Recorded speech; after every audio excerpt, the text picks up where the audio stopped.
Good evening. We have an update tonight on the murder of 11-year-old Roopesh Rajkumar. We are learning that the suspect, her father, is in hospital with a self-inflicted gunshot wound. Police won't say much about the injury or where he shot himself, but they do say he's in stable condition.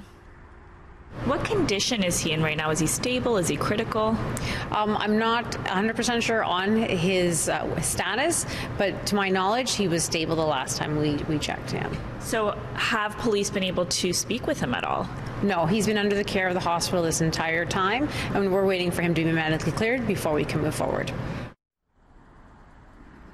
Roopesh Rajkumar is in the custody of Ontario Correctional Services and will not appear in court to face his first-degree murder charge until he's medically cleared to attend.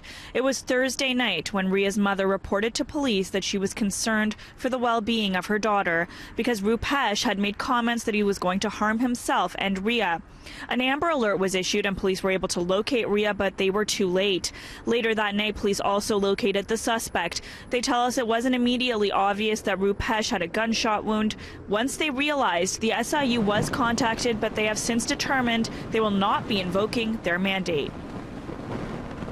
Can you just explain why SIU didn't decide to invoke their mandate here? OPP had originally taken custody of the individual. Peel then went and took custody of him. During that process of us taking over that transfer, our officers said there's something isn't right. There is a medical concern. He was then obviously assessed. At that point, he was taken to a local hospital where they did their assessment. At that point, it was identified what was actually wrong, and then he was transferred to a trauma center. So it's been a bit of a process. So when he was finally identified as having this gunshot wound, SIU was notified. They were told this is what's going on, and they obviously did their assessment, and they decided not to invoke their mandate. Does that kind of mean that the gunshot wound was inflicted before police got there? Yeah. Now, this tragedy has hit the community hard. Last night, a vigil drew hundreds of people to Meadowvale Village in Mississauga, where Ria attended school.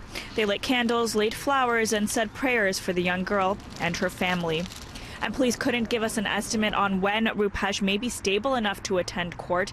In the meantime, a funeral has been planned for Wednesday morning for the young girl. We'll have more on this story tonight on City News at 11.